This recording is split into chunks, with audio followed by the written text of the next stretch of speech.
Welcome to LC Screen Talk. My name is Larry, and these are my top 50 favorite animated films of all time.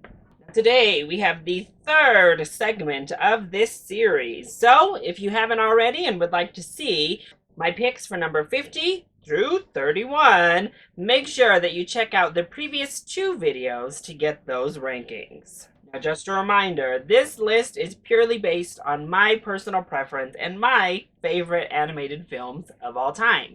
Nothing else. So I look forward to respectfully discussing some of these great animated classics with everyone down in the comment section below. Now, before we break into our top 30, let's go ahead and discuss some great films that just barely missed the cut.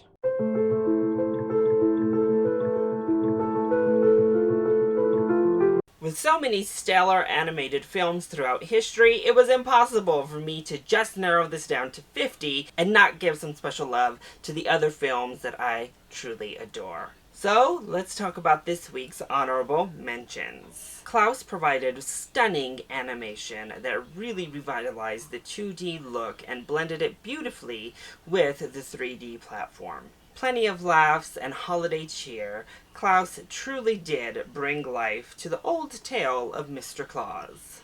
Cinderella is one of the most iconic of the Disney princesses, and it is certainly easy to see why. The iconic fairy tale is brought to life beautifully with stunning animation and a heartfelt story about perseverance and true love with just a touch of magic. Big Hero 6 brings an animated Marvel property to the big screen in beautiful fashion. Baymax is a beautiful character that is so easy to fall in love with. But our main casts are also a lot of fun with big adventurous set pieces, wonderful animation, and heart that is sure to pull at those tear ducts. Now, let's continue on our countdown, kicking back off with number 30.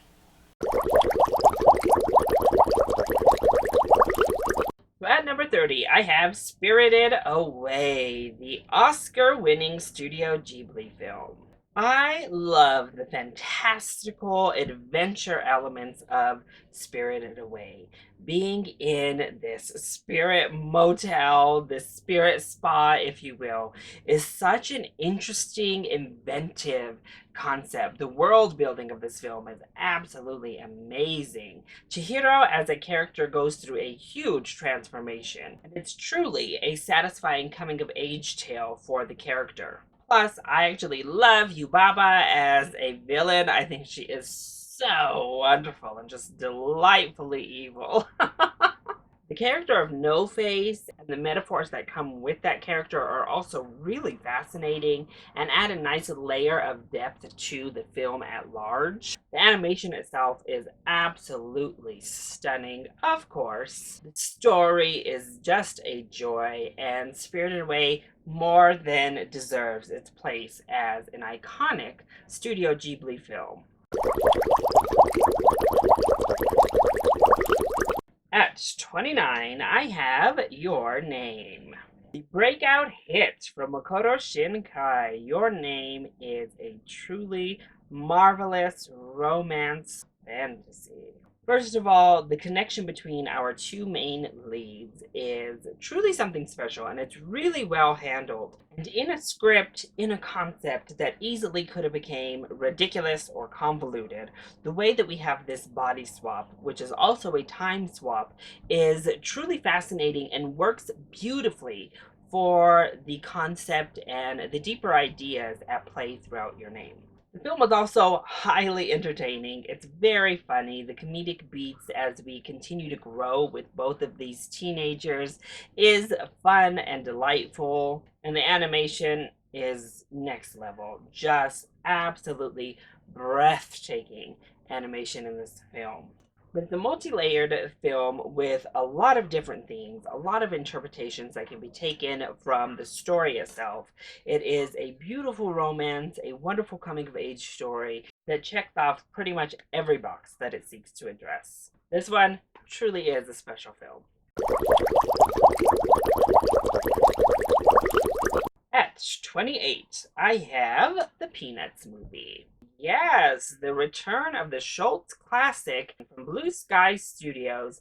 I love the Peanuts movie. So, the most obvious positive when it comes to this film is that animation style is amazing. It's both innovative and nostalgic all at once as we work with a 3D animated film that has like a 2D overlay to them, where you're getting a hand drawn feel to 3D computer generated animation. It is amazing. But furthermore, the characters, they're perfect in this movie. They nail each and every character to a T. Their mannerisms, the way they speak, the way they interact with each other, the messages that come with each and every character in the film, everything is perfect.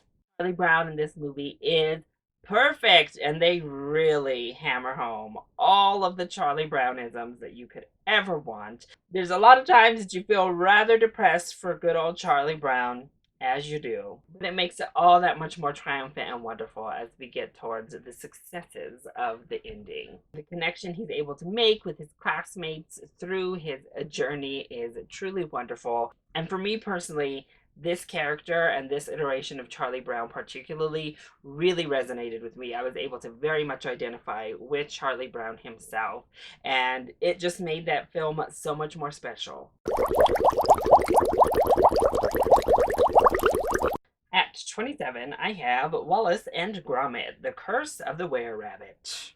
Aardman Animation brings these classic characters of Wallace and Gromit to the big screen in this stop motion delight. It is a wonderful parody of old school monster movies, and it is just a riot pretty much from start to finish.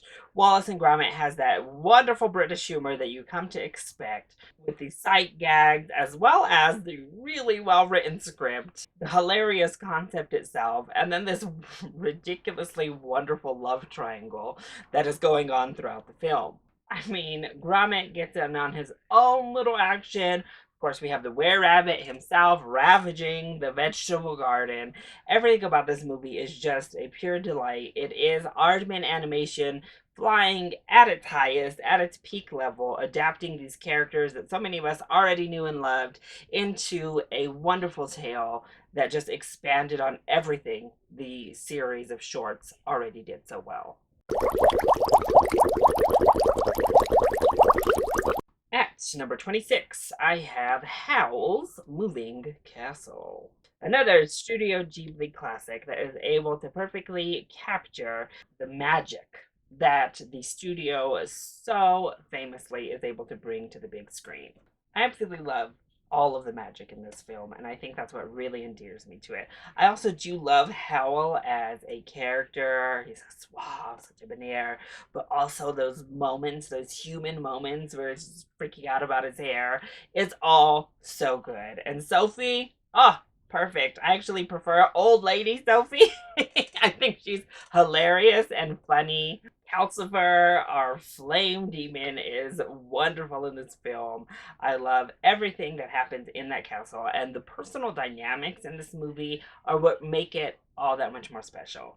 All of the characters are just so strong. They're all lovable, they're all distinct, and they're all relatable in their own ways. Plus, the overlying backdrop of the war and the redeemable qualities that even our villains get in this film is not only quite unique, but really well handled. And that connection that Sophie and Howl gain as we move throughout the movie makes the final act and sacrifice really special. It's stunning in animation, it's deep in its underlying themes, and as I said, that character work and script are top tier Ghibli for me. Coming in at number 25, I have Coco. So being of Latino culture myself, Coco will always hold a special and dear place in my heart, as it was a true, beautiful representation of Mexican culture. What I love about Coco is that it is not only respectful to the Mexican culture, it's also highly educational about the Day of the Dead and what that means to the culture. It's not just the Mexican Halloween, it has so much more historical and ancestral significance to Mexican culture. But I love that we took that a step further and actually got to go into the land of the dead. And wow, what a fun adventure that leads to. Again, with Pixar, the animation is just jaw dropping. When we first entered the Day of the Dead, I was blown away. The colors, the spectacle, the detail, everything about it is perfect. Miguel is such a lovable character who is just trying to follow his dreams and along the way really learns his identity and the significance of family. But in turn, the elders of his family also learn the significance of family and supporting Miguel in their quest as well. And I think that's a really special message, honestly. Again, for a movie focusing about a holiday that is all about family and honoring your ancestors, it was such a fitting theme for the film. Music is all wonderful. The score is fantastic. As I said, the animation just across the board is amazing. Plus, Coco herself, oh my gosh, that ending rips my heart out each and every time. It has all of the Pixar magic, rich with Mexican culture, and for that, Coco always has a place in my favorite animated films of all time.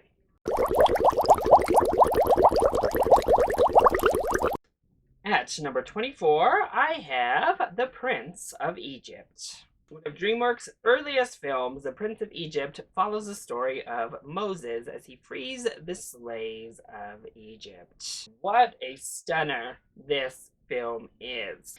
As we had seen with Disney animated studios throughout the 90s, The Prince of Egypt beautifully blends the 2D animation with the new 3D style. And it does so to beautiful effect. The animation in this film is top notch stunning.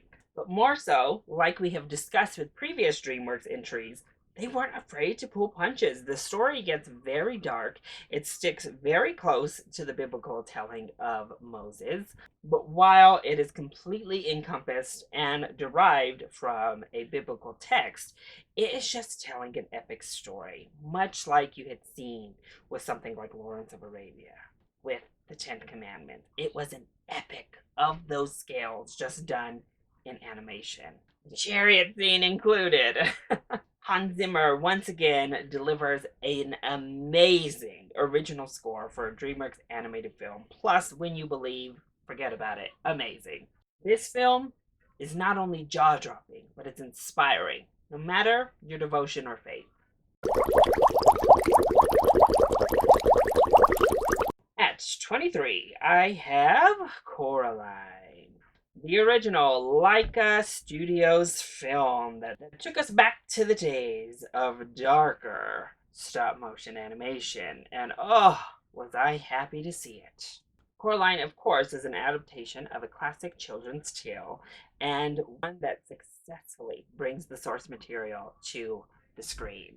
The stop motion animation in this film is perfect. The character designs and choices that are made in this movie are perfect for the tone that they were going for. Of course, the button eyes are the iconic image, but even Coraline and her design, her little rain jacket, her outfits, the cat, everything about the look of Coraline is perfect. But more so, the script is perfect. It is so well done. The story takes us on a journey through more magical and fantastical elements, but the message and the heart behind all of that is what truly delivers when it comes to the script. What I love about the story of Coraline is that while she seems a bit petulant, we get that kind of bratty kid stereotype to begin. She goes on such a journey that she's able to come to the conclusion and come to the realization that her life and her parents are worth saving and worth being with before anything bad really happens to her. Even when she's being handed everything she could ever want, she comes to that realization. And I think that's a really sophisticated message that we don't really get to see in many other animated films. Coraline is a beautiful movie with those deeper themes and just the perfect animated film to watch with the full family at Halloween time. At number 22, we have Shrek 2. I have to say, DreamWorks does know how to pull a great sequel from their animated properties because Shrek 2 is one of those rare instances where the sequel is actually much better than the original. This sequel accomplishes everything the first film does and does all of them better. First of all, the animation in Shrek 2 is leaps and bounds above the animation in the first. Secondly, the jokes land so much harder. Every now and then we get those clunkers, but there are just so many jokes, and so many of them land hard. Plus, the themes of acceptance and accepting yourself as well as your loved ones for who they are and meeting them where they are is so much deeper and more prevalent here. And actually, I think the messaging is much deeper and more sophisticated in this sequel than it was in the original Shrek. Plus, Fairy Godmother is amazing as the villain. I mean, this is top tier animation villains right here. Of course, that iconic moment, I Need a Hero music moment is perfect. Plus, we're introduced to Puss in Boots, the gingerbread man, Pinocchio gets his time to shine. Everybody has their role to play.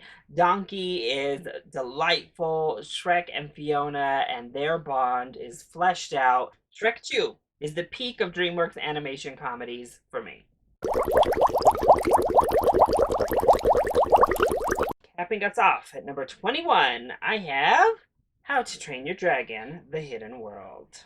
Bring on the waterworks! Oh, what a heart-wrenching, beautiful conclusion to one of the greatest animated franchises of all time. I adore Hidden World. What this film accomplishes so well is that we get a lot of time for Toothless to develop on his own as a separate entity, which of course we had really developed and worked him up from the first two films, but getting him to have that love interest to even go off on his own and develop that connection was really something special and one I really enjoyed and a personal character adventure that I really enjoyed going on.